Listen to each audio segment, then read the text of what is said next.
விசிலுக்கு ஓட்டு போட்டவங்களையே யார் வேட்பாளர்னு தெரியாது. அவங்கள பொறுத்த வரைக்கும் விஜய் விஜய் விஜய் இதுதான் தெரிஞ்சிருக்கு. திமுக பல இடங்களில் தோல்வி அடைந்துள்ளது. இதுல பெரிய பெரிய தலைகள்லாம் ட்ரெயிலிங். அதுவும் இப்ப நம்ம ரெக்கார்ட் பண்ற நேரத்துல முதலமைச்சர் மு.க. ஸ்டாலின் அவர்களே தோல்வி சார். 99% தோல்வி. அதான் இப்ப அவர் கோட்டையை பிடிச்சிட்டாரு, இப்ப போறாரு அப்படிங்கும் போது சார் ஓகேங்களா, என்னென்ன மாதிரி மாற்றங்கள் ஏற்படும் பாக்குறீங்க நீங்க? அதை மட்டும் நீங்க கேட்கவே கேட்காதீங்க. ஏன்னா எந்த மாற்றமும் இருக்காது. ஸோ சிங்கிள் லார்ஜஸ்ட் பார்ட்டி அப்படின்னு அவங்கள தான் ஆட்சி அமைக்க கூப்பிடுவார்கள். ஸோ எவென்ச்சுவலி தவேகாவை தான் கூப்பிடுவாங்க. ஸோ இந்த நேரத்தில் இவங்க ஓட்டு போட்டு ஆட்சி கவுந்துருச்சுன்னு சொன்னா சரி, இந்த ஆட்சி கவுந்துருச்சு, அடுத்தது என்ன பண்ண போறீங்க? திமுக அதிமுக ஒன்னா சேர்ந்து வர போறீங்களா? மாற்றம் வேணும் மாற்றம் வேணும்னு சரி, எதுக்கு மாற்றம் வேணும் அப்படின்னு கேளுங்களேன். பாருங்க, இங்க கொலை கொள்ளை இருக்கிறது, 2 வயசு குழந்தை, 60 வயசு இது எல்லாம் சரி. இப்ப நாளைக்கு வந்த உடனே என்ன நடக்குது நம்ம பார்க்க தானே போறோம். இவரை இன்னைக்கு எல்லாம் ஆஹா ஓன்னு சொல்லிட்டு இருக்காங்களா, அத்தனை பேருக்கும் இவரை cinema, punch dialogue, dance, fight இதை வச்சுதான் ஐடென்டிஃபை பண்ண தெரியும். மற்றபடி வேற என்ன தெரியும்னு கேட்கிறேன் நான். சரி, இவர் கொள்ளையடிக்கிறாரா இல்லையான்றதை ஆட்சியில கொடுத்த பிறகு பாருங்க. ஆட்சிக்கு வர்றதுக்கு முன்னாடியே அவர் பண்ணது என்னன்றதை நம்ம பார்த்துட்டோம். அதிமுக திமுகல ஆட்சிக்கு வந்த பிறகுதான் ஊழல் குற்றச்சாட்டு இவருக்கு அதுக்கு முன்னாடியே வந்துருச்சு. இவர்களுக்கு ஆட்சி அமைக்கிறார் அப்படிங்கிற எதிர்க்கட்சி யார் சார் வருவா? இப்ப ஆக்சுவலா திமுக கொஞ்சம் முன்னேறி கொண்டிருக்கிறது, அதிமுகவை பின்னாடி தள்ளிட்டு. கொடுங்க, குளத்தூர்ல தோத்தா என்ன, சேப்பாக்கல ஜெயிச்சுட்டு உதயநிதி ஸ்டாலின் அவர்கள் அடுத்த தலைமுறைக்கு நாங்க கட்சியை எடுத்து செல்வோம்.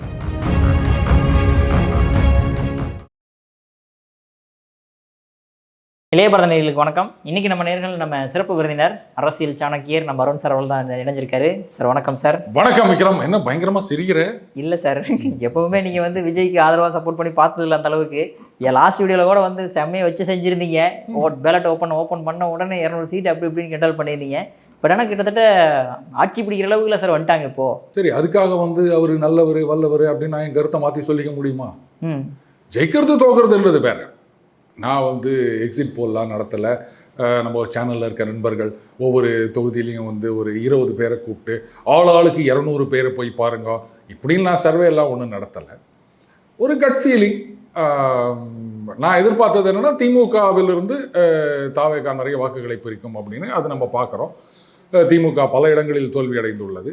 இதில் பெரிய பெரிய தலைகள்லாம் ட்ரெயிலிங். அதுவும் இப்போ நம்ம ரெக்கார்ட் பண்ணுற நேரத்தில் முதலமைச்சர் மு.க. ஸ்டாலின் அவர்களே தோல்வி சார். 99% தோல்வி. அதான் 10-11 ரவுண்ட் ஆகியும் அவர் பின்னணியிலே இருக்கின்றார்.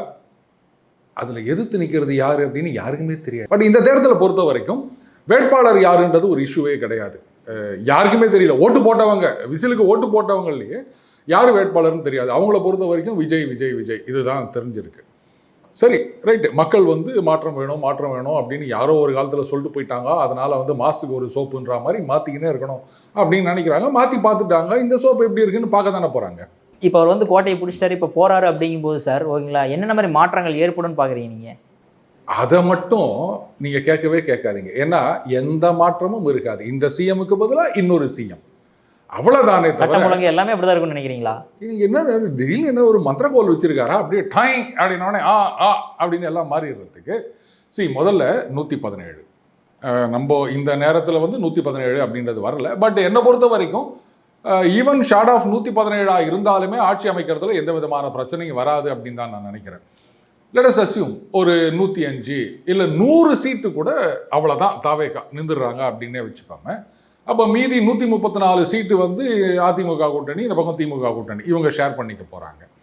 சார் 100 பெருசா 134 பெருசா அப்படின்னா திமுக அதிமுக ஒன்றா சேருவது அப்படின்றது நினச்சி பார்க்க முடியாத காரியம். பட்டு அதுலேயும் செய்யலாம், ஒன்றும் தப்பு கிடையாது.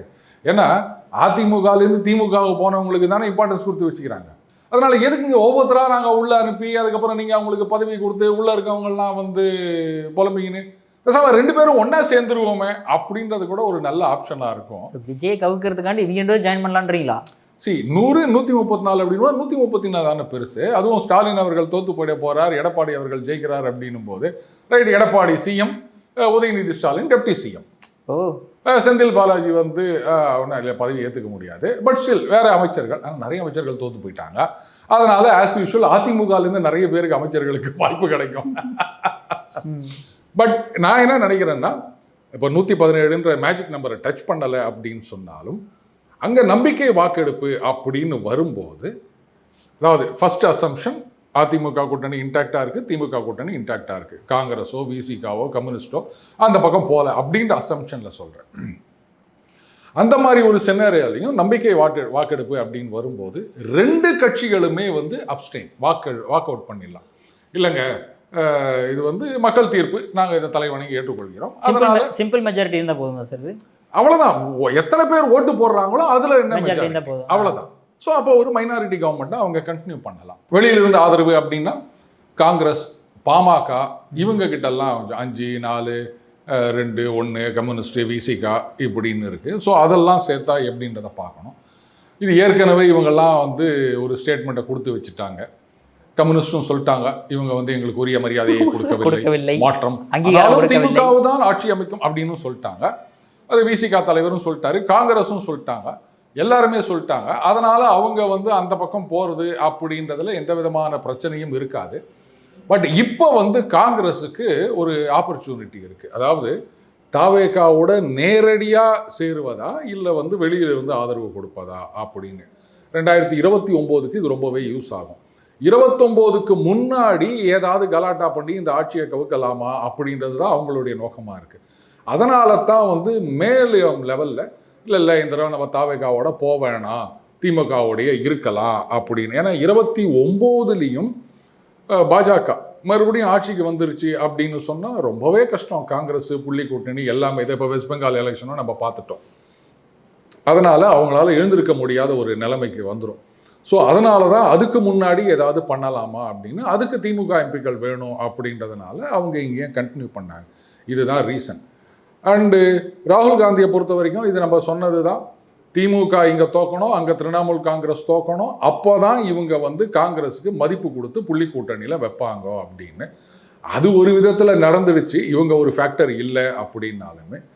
ஸோ இப்போ ஒரு 100ன்னு வச்சுப்போம் தாவேகா, இவங்க 2 பேரும் சேர்த்து 134 இருக்காங்க. நம்பிக்கை வாக்கெடுப்பு வரும்போது 2 பேரும் இல்லை எங்களுக்கு இந்த ஆட்சியின் மீது நம்பிக்கை இல்லை அப்படின்னு 134 ஓட்டு அந்த வாக்கெடுப்புக்கு எதிராக விழுகின்றது அப்படின்னு சொன்னால் ஆட்சி கவுந்துருச்சு அப்படின்னு அர்த்தம். அதாவது ஆட்சி அமைக்க கூப்பிடுவது அப்படின்றது எப்படின்னு கேட்டிங்கன்னா, ஃபஸ்ட்டு வந்து ஒரு கட்சிக்கு மெஜாரிட்டி வந்துருச்சு அப்படின்னா அதை கூப்பிடுவாங்க. அது ஒரு கூட்டணி, அதாவது ப்ரீபோல் அலையன்ஸ், அதையும் பார்க்கணும். அவங்களுக்கு மெஜாரிட்டி இருக்குது அப்படின்னா அவங்கள கூப்பிடுவாங்க. 2 சினரியோவுமே இல்லை அப்படின்னும் போது அந்த தேர்தலுக்கு பிறகு அமைந்த கூட்டணி அதை வந்து அதுக்கப்புறமா தான் கன்சிடர் பண்ணுவாங்க. ஸோ சிங்கிள் லார்ஜஸ்ட் பார்ட்டி அப்படின்னு அவங்கள தான் வந்து ஆட்சி அமைக்க கூப்பிடுவார்கள். ஸோ எவென்ச்சுவலி தாவேகாவை தான் கூப்பிடுவாங்க. ஸோ இந்த நேரத்தில் இவங்க ஓட்டு போட்டு ஆட்சி கவுந்துருச்சின்னு சொன்னால், சரி இந்த ஆட்சி கவுந்துருச்சு, அடுத்தது என்ன பண்ண போறீங்க, திமுக அதிமுக ஒன்றா சேர்ந்து வர போறீங்களா, அது நடக்காது அப்படின்னும் போது அப்போ மறு தேர்தல், அது வந்து ரொம்பவே டேமேஜிங்காக இருக்கும் இந்த 2 கட்சிகளுக்கும். ஏன்னா நம்ம திருப்பி சொல்கிறது இதுதான், இந்த 35% நியூட்ரல் ஓட்டர்ஸ் இவங்களை பொறுத்த வரைக்கும் ஜெயிக்கிற கட்சிக்கு ஓட்டு போடு அப்படின்றவங்க தான் அதிகம். அதனால தான் பார்த்தீங்கன்னா இந்த ஆட்சி மெஜாரிட்டி இல்லாமல் 1 மாதத்துலையோ 2 மாதத்துலையோ கவுந்து மறுபடியும் எலெக்ஷன் வந்ததுன்னு சொன்னால், அப்போ ஜனங்களை பொறுத்த வரைக்கும் இவங்க தான் கிளியர் வின்னர், இவங்கெல்லாம் ஒன்றும் இல்லைன்ற மாதிரி ஒரு இம்ப்ரெஷன் இருக்கும். டெல்லியில் அரவிந்த் கெஜ்ரிவால் அதைத்தான் சரியாக யூட்டிலைஸ் பண்ணிக்கினார். ஃபர்ஸ்ட் அவருக்கு மெஜாரிட்டி கிடைக்கல, காங்கிரஸ் வந்து அவுட் சைட் சப்போர்ட் அப்படின்னாங்க, இருந்த மாதிரி இருந்துட்டு ஒரு 48 நாளோ என்னவோ ஒரு மண்டலம் இருந்துட்டு ராஜினாமா பண்ணிட்டு மறுபடியும் வந்து ஃபேஸ் பண்ணார். அந்த எலெக்ஷனில் பார்த்தீங்கன்னா காங்கிரஸ் ஓட்டு அப்படியே இந்த பக்கம் போயிடுச்சுன்றதை பார்க்குறோம். பாஜகவுடைய ஓட் பர்சன்ட் பெரிய அளவில் குறையல, 1 or 2% அப்படியே தான் அவங்க ஊடாடி இருந்தாங்க. அதில் காங்கிரஸ், அதுக்கப்புறம் பகுஜன் சமாஜ் பார்ட்டி, இந்த வாக்குகளை எல்லாம் அரவிந்த் கெஜ்ரிவால் அப்படியே அள்ளிட்டு போயிட்டார். அதனால் அவரால் ஃபார்ம் பண்ண முடிஞ்சுது. ஸோ அந்த ரிஸ்க்குக்கு இங்கே யாரும் தயார் இல்லை. அதனால் மெஜாரிட்டி மார்க்கை டச் பண்ணாலும் பண்ணாட்டாலும் தாவேகா தான் ஆட்சி அமைக்க போகின்றது, அதில் எனக்கு எந்த சந்தேகமும் கிடையாது. ஓகே சார், பட் இருந்தாலுமே வந்து தற்கூரின்னு சொன்னீங்களே சார், எல்லாருமே இப்போ 110 சீட் ஜெயிக்கிற அளவுக்கு இருக்காங்கன்னா எல்லாருமே சார் தற்கூரி அப்போ? இல்லை, நீங்கள் ஒரு விஷயம் புரிஞ்சுக்கணும் விக்ரம். இப்போது இவங்க வந்து ஓட்டு போட்டிருக்காங்க அப்படின்னு சொன்னால் ஏதோ ஒரு கொள்கை அடிப்படையிலையா இல்லை வந்து இவருடைய திட்டங்கள் அடிப்படையிலா, எதனால் அவங்க கட்சி ஓட்டு போட்டாங்கல்ல அவங்களெல்லாம் நீங்கள் போய் கேளுங்க. இது திமுக கொள்கை, அதிமுக பாஜக கொள்கை, இதை விட இந்த கொள்கை எப்படி சிறப்பாக இருக்குன்னு கேட்டு பாருங்கள். யாரும் சொல்ல மாட்டாங்க. கொள்கையெல்லாம் கிடையாதுங்க, விஜய் அவ்வளோதாங்க. இதுதான், அதாவது இந்த தனிநபர் தான் வந்து கட்சி வெற்றி தோல்வி அப்படின்றது நம்ம அடிக்கடி சொல்லிட்டு வரோம், எல்லாருக்கும் தெரிஞ்ச விஷயம். நீங்கள் இன்னும் பாஜக மாதிரி சித்தாந்தம் புடலங்கான்னு பேசிட்டீங்கன்னா இப்படித்தான் ஆகும். அண்ட் இதில் வந்து இது சுனாமி அப்படி இப்படின்லாம் சொல்லிட்டு இருக்காங்க. பட் என்னை பொறுத்த வரைக்கும் தாவேகா ஜெயிச்சுது அப்படின்றத விட திமுக ஒரு சில விஷயங்களில் தப்பு பண்ணாங்க. அதிமுக பாஜக கூட்டணி ஆரம்ப காலகட்டத்திலேருந்து ஒரு பெரிய தப்பு பண்ணாங்க. நம்ம பேசியிருக்கோம். எதுக்குங்க நீங்கள் வந்தாதான் ஜெயிக்க முடியும், திமுக வந்து ஒரு மிகப்பெரிய சக்தி, அதை வீழ்த்த வேண்டும் என்றால் எல்லாரும் ஒன்றிணைய வேண்டும், நீங்கள் என்டிஏல வந்து ஜாயின் பண்ணுங்க அப்படின்னு அதிமுக பாஜகவில் நிறைய பேர் சொல்லிட்டு இருந்தாங்க. நம்ம அப்போவே கேட்டோம், ஏங்க அப்போ திமுக மிகப்பெரிய சக்தின்றீங்க, இவங்க வந்தால் தான் ஜெயிக்க முடியுன்றீங்க, அப்போ பார்க்குற ஜனங்க என்ன நினைப்பாங்க, அவங்களால வேலைக்கு ஆகாதுன்னு தானே நினைப்பாங்க, ஏன் நீங்களே உங்களை குறைச்சிக்கிறீங்கன்னு நம்ம கேட்டோம். இது அவங்க பண்ண மிகப்பெரிய தப்பு. அடுத்தது திமுகவில் என்ன பண்ணிட்டாங்க, அந்த தேமுதிகவை கொண்டு வந்து மற்ற கட்சிகளை எல்லாம், குறிப்பாக விசிக, கம்யூனிஸ்ட் இவங்களெல்லாம் இது பண்ணிட்டாங்க. விசிக இதுதான் நம்ம சொல்கிறது, விசிக வந்து ஒரு கிரெடிபிள் அலையன்ஸில் இருந்தாங்கன்னா ஒரு 8-12% ஓட்டை ஸ்விங் பண்ணக்கூடிய கெப்பாசிட்டி அவங்களுக்கு இருக்குது. இந்த விசிக தொண்டர்களாக ரொம்ப வெக்ஸ் ஆகிட்டாங்க. ஏன்னா எல்லாத்துக்கும் இதே வந்து திருமாவர்கள் அந்த காட்டுமன்னார் கோயில் தொகுதியில் நின்றிருந்தார்னு சொன்னால் மேபி தாவேகா இந்த அளவுக்கு ஒரு வெற்றியை அடைந்திருக்க முடியாது. அது வந்து ஒரு மிகப்பெரிய ஃபேக்டராக இருந்திருக்கும் அந்த தொண்டர்களை வந்து விசிக பின்னாடி அணிதிரள வைத்ததில். அந்த தப்பை அவர் நிற்க மாட்டேன் அப்படின்னு சொன்னதுனால அப்படியே சப்ஜாடாக அந்த பக்கம் போயிடுச்சுங்க.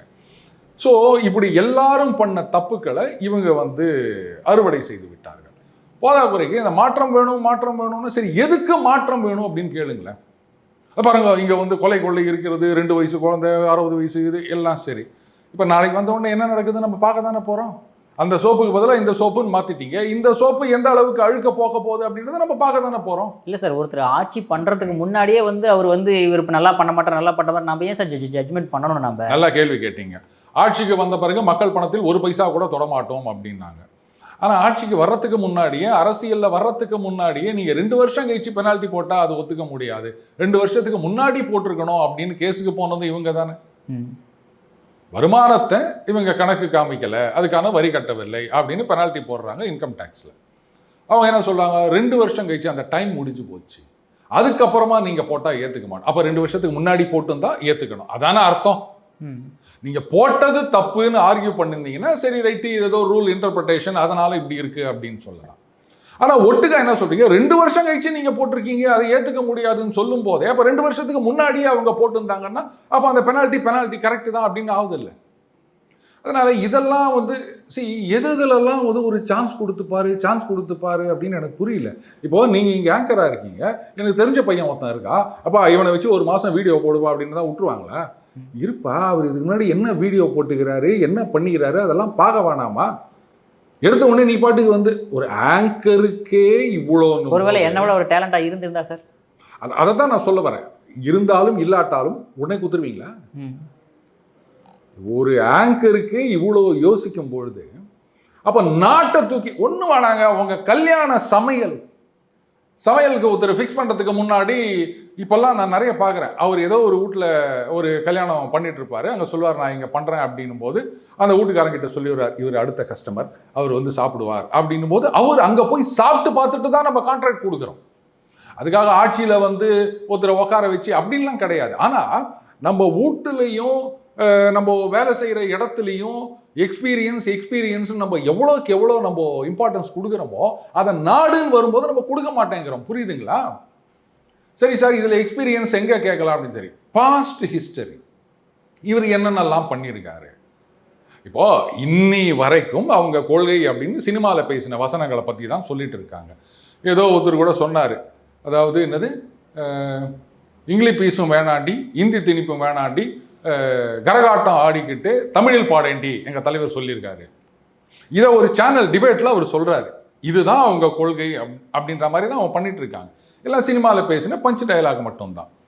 சரி, அப்போ ஒரு பக்கம் வந்து கூல்ட்ரிங்க்ஸை குடி தூள் பண்ணு அப்படின்னு நடித்தவரும் இவர் தான். நீங்கள் வந்து தண்ணியெல்லாம் விவசாயிகளுக்கு கொடுக்கல அப்படின்னு ஒரு சினிமா படத்தில் நடித்தவரும் இவர் தான். இப்போ இதில் எதை நீங்கள் கொள்கைன்னு எடுத்துப்பீங்க? இவரை இன்னைக்கு எல்லாம் ஆஹாவோன்னு சொல்லிட்டு இருக்காங்களா, அத்தனை பேருக்கும் இவரை cinema, punch dialogue, dance, fight இதை வச்சு தான் ஐடென்டிஃபை பண்ண தெரியும். மற்றபடி வேற என்ன தெரியும்னு கேட்குறேன் நான்.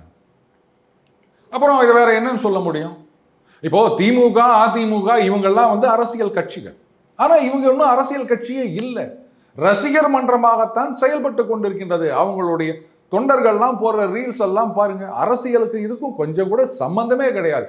விஜய் அப்படின்ற தனிநபர், அவர் ஒரு ஹீரோ, அவர் எங்களுக்கு பிடிச்சிருக்கு, அவருக்கு ஓட்டு போடணும், மாற்றம் வேணும், மாற்றம் வேணும், சரி ரைட்டு, ஓட்டு போட்டீங்க, இது வந்து மக்கள் தீர்ப்பு, நம்ம எதுவும் சொல்ல முடியாது. ஒரு கிரீக் பிலாசபர் ரொம்ப அழகாக சொன்னார், அரசியலுக்கு இலக்கணம் வகுத்தவர் அவர் சொல்றாரு, democracy is a perverted form of polity அப்படின்னு சொன்னார். அதாவது அரிஸ்டோக்ரஸி, அதுக்கப்புறம் டிரனி, இந்த மாதிரிலாம் வந்து வகுத்து வச்சிருக்காரு. அதில் பொலிட்டின்றது வந்து ஐடியல் ஃபார்ம், அதனுடைய பெர்வர்டட் மோசமான வெர்ஷன் தான் டெமோக்ரஸி அப்படின்னு அவர் சொன்னார். ரைட், டெமோக்ரஸி தான் இருக்கிறதுல பெட்டரான ஒரு ஆப்ஷன் நம்ம ஃபாலோ பண்ணிட்டு இருக்கோம். மாற்றம் 5 வருஷத்துல என்ன வரப்போகுதுன்னு பார்க்க தானே போறோம். பட் சோ சொன்ன மாதிரி அவர்கள் வந்து யார் கொள்ளையடிகளே கொஞ்சம் கம்மியாக கொள்ளையடிக்கலாம் அவங்கள ஓட்டு போட்டு தெரிஞ்சக்கூடிய ஆப்ஷனில் இருக்கும்போது அப்புறம் விஜய் தவிர வேறு ஆப்ஷன் இல்லைன்ற மாதிரி தான் சார் நம்மளுக்கு இருக்கு இப்போதைக்கு. சரி, இவர் கொள்ளையடிக்கிறாரா இல்லையான்றதை ஆட்சியில் கொடுத்த பிறகு பாருங்க. ஆட்சிக்கு வர்றதுக்கு முன்னாடியே அவர் பண்ணது என்னன்றதை நம்ம பார்த்துட்டோம். அதிமுக திமுகவில் வந்து ஆட்சிக்கு வந்த பிறகுதான் ஊழல் குற்றச்சாட்டு வந்தது, இவருக்கு அதுக்கு முன்னாடியே வந்துருச்சு. ஊழல்னு சொல்ல முடியாதே சார். அது எப்படி? அரசுக்கு கட்ட வேண்டிய வரியை கட்டலை அப்படின்னா அது மக்கள் பணம் தானே விக்ரம். என் கேள்வி இதுதான். அவர் அந்த அருண்ராஜ் கூட ஒரு விளக்கம் கொடுத்திருந்தார். ஒரு சிலராவது கார்த்தி சிதம்பரம் அவர்கள் கூட இன்டர்பிரேஷன் அப்படின்னு மட்டும் கொடுத்தாரு. ஆனால் அருண்ராஜ் அவர்கள் அவர் ஐஆர்எஸ் ஆஃபீஸராக இருந்தார், அவர் ஒரு மாதிரி பூசி மொழிகிட்டு சொல்லிட்டு போனார். என்னுடைய கேள்வி இதுதான், 2 வருஷம் கழிச்சு பெனால்ட்டி போட்டது தப்புன்னு சொல்றீங்க, அப்போ 2 வருஷத்துக்கு முன்னாடி போட்டால் கரெக்ட், இதான அர்த்தம்? இந்த லாஜிக்கு எனக்கு பதில் சொல்லுங்க. சரி ரைட்டு, ஊழலே இல்லாமல் இனிமே வந்து ராத்திரி 12 மணிக்கு நாமளே, நீங்கள் வந்து காந்தி சொன்ன மாதிரி பெண்கள் சொன்ன நாமளே தனியாக நடமாடலாம், பார்க்க தானே போகிறோம். Okay sir. சார் அதே மாதிரி அடுத்த நம்ம பாஜகவோட 27 சீட்டு கொடுத்து இப்போ 1 சீட்டோ 2 சீட்டோ தான் ஜெயிக்கின்ற நிலைமையில் இருக்கே சார். இது வந்து எல்லாத்துக்கும் கேள்வி எழும்போதும் சரி, கமெண்ட்ஸ்லையும் பார்த்தோம் சரி, அண்ணாமலை அவர்கள் தான் ஃபேக்டராக பார்க்கப்படுது அப்படின்றாரு சார். எந்த அளவுக்கு உண்மை சார்? அப்புறம் அவனு சொல்லட்டா, ஒரு சில பேர் அப்படின்றத விட ஒரு தனி மனிதனுடைய ஆசையினால், அது மனிதன் மனுஷி எப்படி வேணா வச்சுக்காங்க, எந்த சீட்டு கொடுத்தாலும் ஓகே அப்படின்ற மாதிரி இவங்க போயிட்டாங்க. இதுதான் என்கிட்ட சொன்னது. அதிமுக பாஜக கூட்டணி ஆட்சிக்கு வந்திருந்தால் அது ஒரு கூட்டணி ஆட்சியாகத்தான் இருந்திருக்கும். போதுமா? அது தனிப்பட்ட அதிமுக அவங்க சிங்கிளாகவே மெஜாரிட்டியாக வந்திருந்தாலுமே அது கூட்டணி ஆட்சியாகத்தான் இருந்திருக்கும். அப்படி ஒரு கணக்கு ஓடிட்டு இருந்தது. அண்டு இது வந்து நான் பாசிட்டிவாக தான் பார்க்குறேன். அதாவது ஒரு தந்தை, அவருக்கு வந்து 2 மகன்கள், என்ன பண்ணிக்கிறான், உங்களுக்கு சொத்து சேர்த்து வச்சுக்கிறேன்னு சொல்லிட்டு வீட்டில் கொண்டு வந்தாராம். மூத்த மகன் வராரு, வந்து பார்த்தா அந்த ரூம்குள்ளே நுழைஞ்சோடனே ஃபுல்லாக குதிரை சாணியாக இருந்துதான். அட இதை போய் அவர் சொத்துன்னுக்கிறாரு அப்படின்ட்டு அந்த பையன் போயிட்டானா. 2வது பையன் வந்தானா, வந்த உடனே குதிரை சாணி இருக்கிறத பார்த்தோன்னே, குதிரை சாணி சூடாக வேற இருக்குது, அப்போ இங்கேயோ குதிரை இருக்குது, தேடிப்புடி அப்படின்னு சொல்லிட்டு அந்த குதிரையை வச்சு நான் வியாபாரம் பண்ணிக்கிறேன் அப்படின்னா. ஸோ இந்த ஒரு மாபெரும் தோல்வி பாஜகவுக்கு அப்படின்றத நான் ஒரு மிகப்பெரிய பாசிட்டிவாக பார்க்குறேன். இனிமேலாவது பாஜக முழித்து கொண்டு இந்த 4 பேருக்கு நல்லதுன்னா இப்படின்றதெல்லாம் தூக்கி போட்டுட்டு, அதுக்கப்புறம் நாங்கள் தான் வந்து பாஜகவை வழி நடத்துகிறோம் அப்படின்றவங்களெல்லாம் ஒதுக்கி தள்ளிட்டு, தமிழ்நாட்டு மட்டுமல்ல இந்தியா முழுக்க இது வந்து ஒரு இண்டிவிஜுவல் சென்ட்ரிக் பாலிடிக்ஸ் தான். உலகம் முழுக்க இதுதான், அமெரிக்காலேயும் அதுதான். ஒரு தலைவர், அவரை வச்சு தான் ஓட்டு. இதை விட்டுட்டு நாங்கள் மட்டும், இது பல மாநிலங்களில் அவங்க ரிஸ்க் எடுத்துன்னுக்கிறாங்க. இன்றைக்கி வந்து அவங்க ஆட்சி புரிகின்ற மாநிலங்கள்லாம் வந்து ஒரு காலத்தில் சிவராஜ் சிங் சௌஹான் எல்லாருக்கும் தெரிஞ்சவர். இன்றைக்கி எம்பி சீஃப் மினிஸ்டர் பேர் என்னன்னு கேட்டால் எத்தனை பேருக்கு தெரியும்? இன்னைக்கு ஸ்டாலின் அவர்களை தோற்கடிக்க போகின்ற தாவேகா வேட்பாளர் யாருன்னு கேட்டால் யாருக்கும் தெரியாது. இதுவாது ஒரு சின்ன வேட்பாளர். அங்கே மத்திய பிரதேச சீஃப் மினிஸ்டர் யார், குஜராத்தில் யார், ஒடிஷாவில் யாருன்னு கேட்டால் எல்லாரும் யோசிக்கணும் யாரு அப்படின்னு தெரியாது. நவீன் பட்நாயக், சிவராஜ் சிங் சௌஹான், மோடி, யாருன்னு இல்லையா? ஸோ இந்த மாதிரி ஒரு ரிஸ்க் எடுத்துட்டு இருக்காங்க அவங்க. ஏன்னா இது எல்லாமே அங்கே மேலிடம் மேலிடம் மேலிடம் அப்படின்னா அப்புறம் காங்கிரஸ் மாதிரி தான் ஆகும். ஸோ அவங்க எதுவுமே பண்ணாமல், காங்கிரஸ் எதுவுமே பண்ணாமையே பாஜக வந்து இப்படி தப்பு பண்ணிட்டு இருந்தாங்கன்னா என்ன பண்ண முடியும்? நோபாலாக போட்டுட்டு இருக்காங்க. ஸோ அதை ஒதுக்கி தள்ளிட்டு ரைட், இப்போ வந்து தாவேகா தான் ஆட்சிக்கு வரப்போகின்றது நல்லா தெரியுது.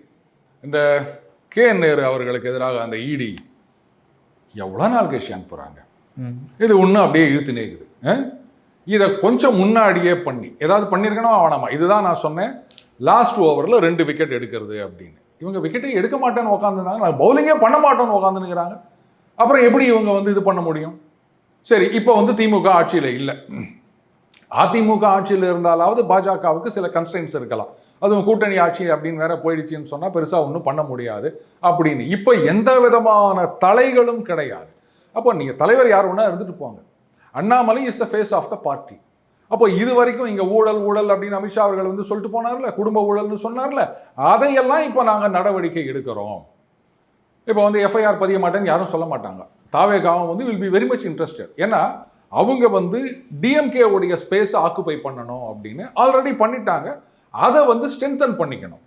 அப்போ டிஎம்கேவை டெசிமேட் பண்ணுறதுல அவங்களுக்கு எந்த விதமான அப்ஜெக்ஷனும் கிடையாது. ஏன்னா டிஎம்கே உடைய ஐடியல்ஸ் நாங்கள் வந்து மைனாரிட்டி பாதுகாப்பு, சமத்துவம், சமூக நீதி, இதைத்தான் இவங்களும் சொல்லிட்டு இருக்காங்க.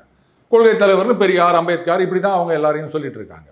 அப்போ அந்த ஸ்பேஸை வந்து டிவிகே ஆக்குபை பண்ணணும் அப்படின்னா அப்போ இந்த பக்கம் ஏடிஎம்கே பிஜேபி கம்பைன் இவங்க இதை சரியா பண்ணணும். அப்போ ரெண்டு பேருமா சேர்ந்து திமுகவுக்கு எதிரான அந்த வழக்குகள் இதெல்லாம் பண்ணணும். இதில் ரெண்டு பேரும் சேர்ந்துன்னு கூட அவசியம் இல்லை. இருக்கிற அதிகாரிகளை என்ன வேலை செய்கிறீங்க? 2019 எலெக்ஷனையே தள்ளி வச்சாங்க அந்த வேலூர் பாராளுமன்றத்தில். 2025 சம்மன் அனுப்புறீங்க. அடுத்து ஒரு எலெக்ஷன் இருந்து அவர் ஜெயிச்சும் வந்துட்டாரு. இதான் உங்க டக்கா? என்ன வேலை பார்க்குறீங்க அப்படின்னு கேட்கறதுக்கு ஒத்துருக்குமே தெரியாதாங்க. சரி, எலெக்ஷனே தள்ளி வச்சாங்களா இல்லையா வேலூர்ல?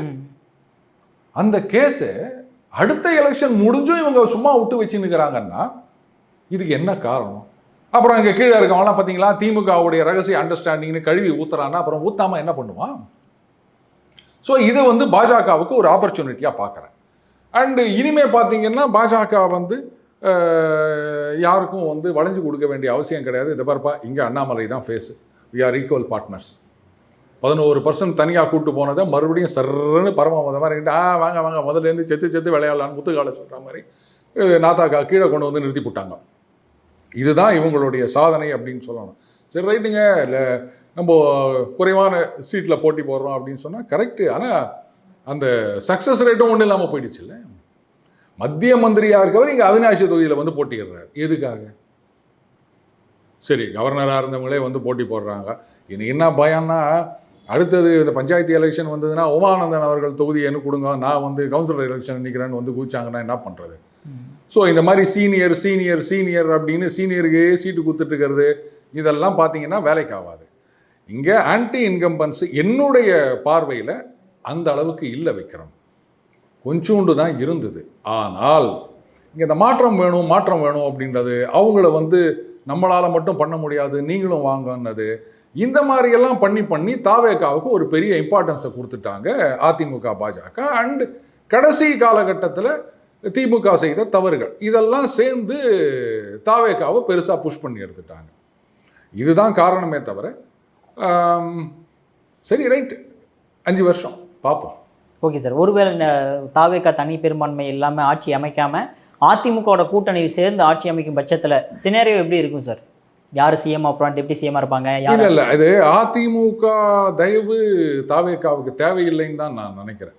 இப்போ இருக்கிற சிச்சுவேஷன் படி மேபி அவங்க வந்து ஒரு ஏன்னா மற்ற ரவுண்டெல்லாம் போக தாவேகா ஒரு 80 அப்படின்ற இடத்துக்கு வந்து திமுகவும் ஒரு 80 அப்படின்ற ஒரு இடத்துக்கு வராங்க அப்படின்னும் போது வேணா அந்த மாதிரி ஒரு இது தேவைப்படலாம். ஆஸ் ஆஃப் நவ் அது தேவையில்லை அப்படின்னு தான் நான் நினைக்கிறேன். இந்த அப்படி மைனாரிட்டி கவர்மெண்ட் இல்லை அப்படின்னா கூட பாமக இந்த பக்கம் போவாங்க, காங்கிரஸ், விடுதலை சிறுத்தைகள், கம்யூனிஸ்ட் இவங்கெல்லாம் இருக்காங்க, முஸ்லீம் லீக் இவங்கெல்லாம். ஸோ ஒரு 110 அப்படி எடுத்தால் இதை வச்சு கூட மேனேஜ் பண்ணிக்கலாம். ஒரு மெஜாரிட்டி 117ன்றதை டச் பண்ணிக்கலாம். அவ்வளோ ஒன்றும் பெரிய இதுவாக இருக்காது. 100ன்னா கூட மேனேஜ் பண்ணலாம் தான். 80ன்ற லெவலுக்கு இறங்கினா மட்டும்தான் அதிமுகவுடைய தயவு தேவை. அப்போது இது வந்து எப்படி எடப்பாடி டெப்டி சிஎம்னு போய் ஒத்துப்பாரா? இல்லை எடப்பாடி சிஎம்னா அவங்க ஒத்துப்பாங்களா? அதெல்லாம் நடக்காது. ஒன்றா வெளிலேருந்து ஆதரவு கொடுங்க, எடுத்துக்கிறோம். இல்லையா அப்படியே பிரசிடென்ட் ரூல் வரட்டும், அப்புறம் எலெக்ஷன் வரட்டும், பார்த்துக்கலாம் அப்படின்னு தான் சொல்லுவாங்க. Okay sir. ஒருவேளை விஜய் அவர்கள் ஆட்சி அமைக்கிறார் அப்படிங்கிற எதிர்க்கட்சி யார் சார் வருவா? இப்போ வந்து ஆக்சுவலாக திமுக கொஞ்சம் முன்னேறி கொண்டிருக்கிறது. அதிமுகவை பின்னாடி தள்ளிட்டு இனிஷியல் ட்ரெண்டில் பார்த்தீங்கன்னா அதிமுக வே அஹெடாக இருந்தாங்க. இவங்க ரொம்ப பின்னாடி இருந்தாங்க. ஆமாம் சார், 80-50 இருந்தாங்க. இப்போ பார்த்தா இப்போ மாறிவிட்டது. விடுங்க, குளத்தூரில் தோத்தா என்ன, சேப்பாக்கில் ஜெயிச்சுட்டு உதயநிதி ஸ்டாலின் அவர்கள் அடுத்த தலைமுறைக்கு நாங்கள் கட்சியை எடுத்து செல்வோம். Okay sir. ஆனால் எனக்கு ஒன்று தான் ஞாபகம் வருது. பாருங்க வாரிசுன்றதுக்காக நீங்கள் வந்து இப்படியே பண்ணிட்டு இருந்தீங்கன்னா அதுக்கப்புறம் அன்ஃபிட் தத்தி எல்லாம் வச்சுட்டு இருந்தீங்கன்னா புதுசாக திறமையான ஒரு கட்சி வந்து தட்டி தூக்கிட்டு போயிடுவான் அப்படின்னு யாரோ ஒரு அறிஞர் சொன்னாரு, மேல்நாட்டு அறிஞர் பிடிஆர் சார். அவரே தோக்குறாரு சார். இப்போ அவரே தோத்து போயிட்டாரு. கையில் மல்லிகைப்பூலாம் சுத்தின்னு வந்தாரு அண்ணன். அது என்ன ஆச்சுன்னு தெரியல. என்னங்க இது, அதாவது பல லட்சக்கணக்கான மைல்கள் அவர் விமானத்திலேயே பிறந்தவர். அது எப்படி இந்த மாதிரி சின்ன சின்ன விமானங்கள் வைட் பாடிடு டபுள் ஐல்னு சொல்லுவாங்க, அந்த மாதிரி இதில் பிஸ்னஸ் கிளாஸ் அதுலெல்லாம் பறந்தவர். பாவம் ஜனங்க இப்படி பண்ணிட்டாங்களே, ரொம்ப தப்பு இல்லையா? மல்லிகைப்புக்கு இவ்வளோதானா மரியாதை? ஓகே சார், பொறுத்திருந்து பார்ப்போம் சார் தாவேக்கா எப்படி ஆட்சி பண்ண போகிறாங்க அப்படின்னு. உங்கள் பொண்ணான நேரத்தில் ஒதுக்கிறதுக்கு மிக்க நன்றி சார். நன்றி விக்ரம்.